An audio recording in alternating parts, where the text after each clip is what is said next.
Contrairement à ce que certains disent, nous ne sommes pas aujourd'hui confrontés à une vague d'immigration. Les composantes de ce mouvement migratoire sont multiples.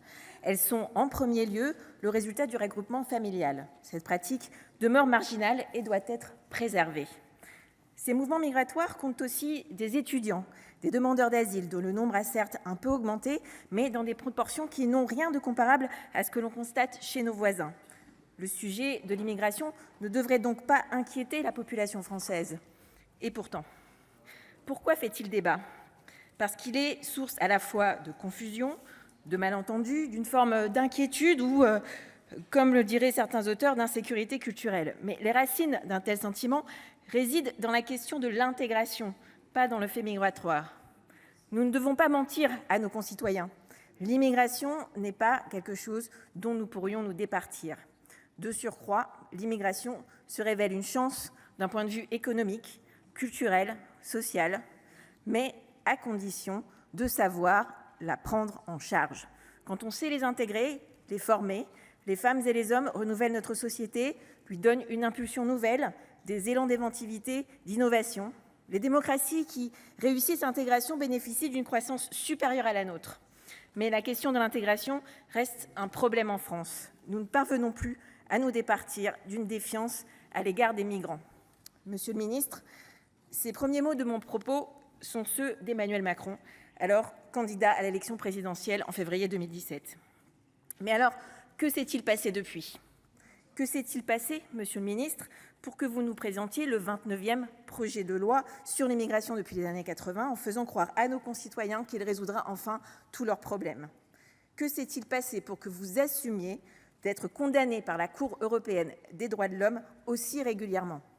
Que s'est-il passé pour que vous nous présentiez le texte le plus dur et le plus ferme sur l'immigration depuis les 30 dernières années, comme vous le proclamez ? Que s'est-il passé pour que le président de la République renie ses positions intérieures sur la question migratoire ? La France d'aujourd'hui est l'héritière d'une histoire complexe qu'elle doit apprendre à assumer. Elle est de fait un pays d'immigration et une terre d'accueil. L'immigration est une réalité structurelle que nous devons embrasser.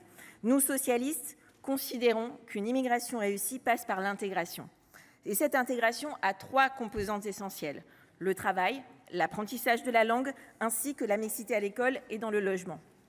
Alors, quand je lis le titre de votre projet de loi et que je vois améliorer l'intégration, je dis pourquoi pas ? L'apprentissage de la langue tout d'abord. Monsieur le ministre, vous vous vantez partout que ce projet de loi facilitera l'apprentissage de la langue du français. On y regarde de plus près, c'est faux. La vérité est que vous utilisez la maîtrise de la langue française comme un obstacle à l'entrée et à l'installation durable, au lieu de vous inquiéter des moyens de son apprentissage. Autre volet essentiel pour s'intégrer, le travail. Quoi de mieux que le travail pour s'intégrer ? Un travail digne, émancipateur et porteur de sens. Il y a un an, quand vous souhaitiez être gentil avec les gentils aux côtés de M. Dussopt, qui a d'ailleurs disparu des radars depuis, c'était la mesure phare de votre texte, le travail. Vous le savez, nous soutenons cet article 3 qui vise à régulariser les travailleurs sans papier dans les métiers en tension. C'est une mesure très insuffisante, mais c'est un premier pas dans la bonne direction.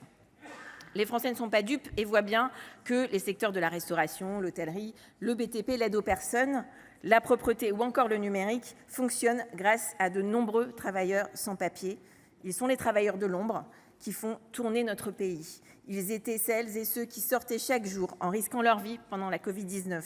Ils sont ceux, ne vous en déplaise, chers collègues, qui épluchent vos légumes et font la plonge au restaurant du Sénat. Mais au-delà de cette vision très utilitariste de l'article 3, nous sommes pour la régularisation de l'ensemble des travailleurs sans papier sur le territoire français. Il s'agit d'arrêter avec une forme d'hypocrisie et de leur permettre de vivre légalement sur les territoires sans cette peur au ventre et le risque d'être contrôlés à tout moment pour être renvoyés dans leur pays. Ils contribuent à la vie économique, sociale et culturelle de notre pays. Ils doivent pouvoir y vivre en toute légalité. Nous proposerons donc que l'ensemble des travailleurs puissent être régularisés après 6 mois de CDI, CDD ou intérim.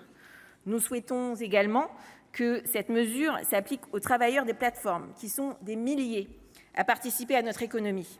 Nous soutiendrons également la possibilité de travailler dès le dépôt de la demande d'asile.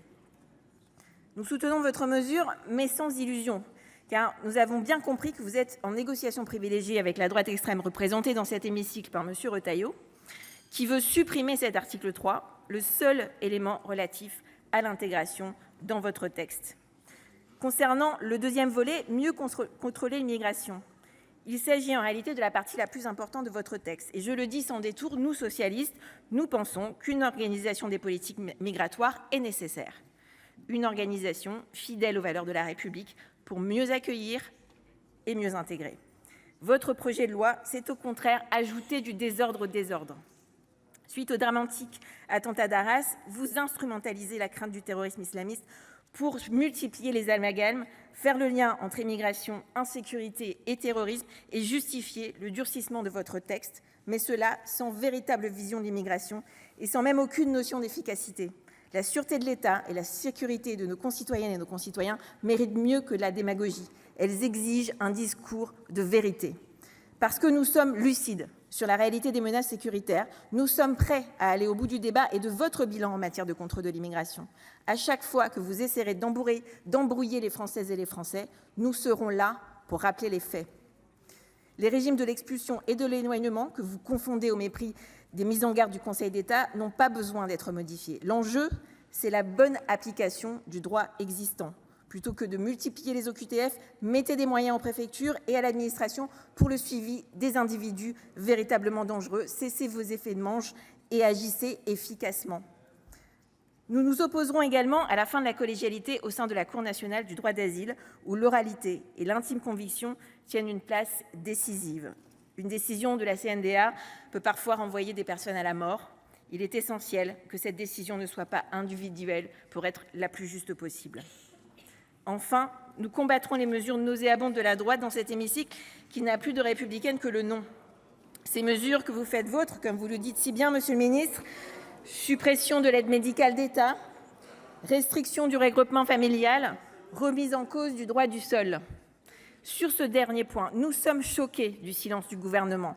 Le droit du sol est une composante fondamentale du droit de la nationalité et de l'intégration républicaine. Réveillez-vous, supprimez les articles 2 bis et 2 ter.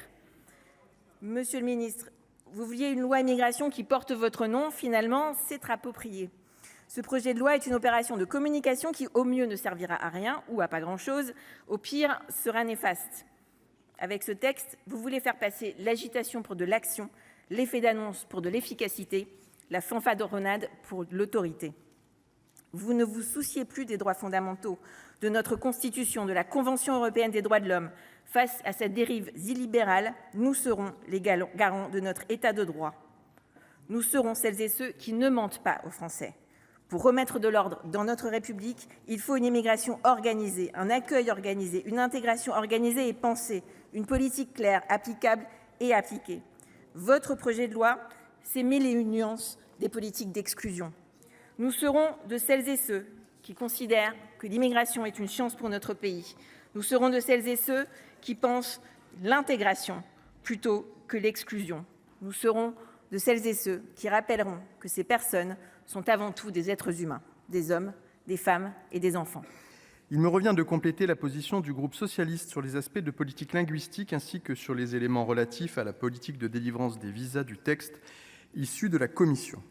S'agissant des dispositions relatives à l'exigence d'un niveau de français, tout en louant l'objectif théorique, nous ne pouvons que regretter les conclusions qu'en a tirées notamment la Commission. Je m'explique. D'autres pays dans le monde ont ce type d'exigence bien légitime. Citons le Québec. Son gouvernement actuel a récemment relevé le niveau de français exigé en même temps qu'il a augmenté le nombre d'immigrés à accueillir. Qui peut les en blâmer ? Car dans leur cas, il n'existe qu'une alternative malheureuse aux nouvel arrivants qui ne parlent pas déjà français, devenir anglophone, ce qui est très malheureux, et mettre à mal la cohésion nationale. En France, et espérons-le pour encore longtemps, il n'y a qu'une langue commune et aucune autre capable de s'imposer à elle. La question du niveau de français des immigrés pose donc moins celle de la vivacité de notre langue face à celle de chacun d'eux que celle de leur propre capacité à travailler, vivre, avoir des interactions sociales et suivre la scolarité de leurs enfants. C'est, en plus de l'intégration à la québécoise en français, l'idée de l'intégration par le français. Ce n'est donc pas la langue qui est menacée, mais la facilité pour les immigrés à l'utiliser à des fins d'intégration indispensables. Or, ce qui nous est présenté dans ce texte, c'est-à-dire exiger demain pour un titre de séjour annuel ce que nous exigeons aujourd'hui pour un titre de séjour pluriannuel, ne semble pas poursuivre cet objectif, confondant le but, par les Français, et l'outil, le français considéré alors comme un critère de tri préalable entre étrangers. Car cet outil qu'est la langue, à la manière d'un outil primaire, se forge, se polit et voit affûter le tranchant de sa lame avec le temps. Il faut donc donner le temps et les moyens d'y parvenir. Que voulons-nous pour les nouveaux immigrés, et notamment les travailleuses? Vous en avez parlé, monsieur le ministre. Un examen de bachotage au bout d'un an ou une vraie maîtrise de la langue sur le temps long? Relever le niveau de langue exigé sans s'en donner les moyens très concrets ne mène nulle part, et c'est ce que nous défendrons dans nos différents amendements. Mon deuxième point porte sur la disposition introduite en commission consistant à offrir un nouveau motif légal de refus de visa de long séjour, notamment aux ressortissants d'un État délivrant un nombre particulièrement faible de laissez-passer consulaires. Nous le disons clairement, il n'est pas tenable que des États sabotent la mise en œuvre de décisions de justice françaises en organisant de manière systémique leur incapacité supposée à reconnaître leurs nationaux.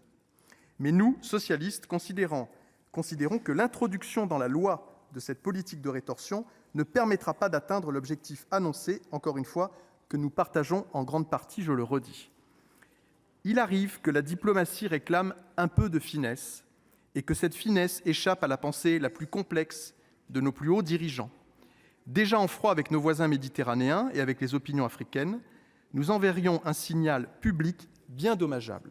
Si les États n'ont pas seulement des valeurs mais aussi des intérêts, à commencer par le nôtre, le travail des chancelleries vaut parfois mieux pour les faire respecter qu'une démonstration de virilité législative contre-productive. Le gouvernement a d'ailleurs expérimenté cette méthode à compter du printemps 2021 avec les pays du Maghreb pour constater l'échec et y renoncer dès 2022. Et oui, la diplomatie, comme la préfectorale d'ailleurs, c'est un métier. Enfin, traitant des aspects internationaux de ce projet de loi, je me dois d'évoquer notre mer commune, la Méditerranée, et ce cimetière qu'elle est devenue. La Méditerranée, berceau de civilisation au pluriel et matrice de tant de cultures, dont la nôtre française. On y meurt par centaines, dans une indifférence dramatique. Formulons le souhait que notre pays sache, malgré les vents mauvais qui nous agitent et agitent l'opinion, continuer à distinguer, d'une part, les nécessaires débats sur les politiques migratoires que nous allons avoir présentement, et d'autre part, la nécessité absolue de sauver des vies, quel que soit le contexte et sans aucune condition préalable. À ce propos, justement, sur la Méditerranée, depuis le début des débats, monsieur le ministre, vous avez cité le président Hollande. La majorité sénatoriale, nous l'avons entendu tout à l'heure, a eu l'occasion de citer le président Mitterrand. Mais il est grand, le mystère de la droite. Il n'y a personne pour évoquer les déclarations récentes du chef d'État vaticanais. Peut-être aurons-nous l'occasion de le faire pendant les débats. En tout cas, c'est désormais chose faite dans les discours d'introduction. Décidément, les socialistes doivent tout faire ici.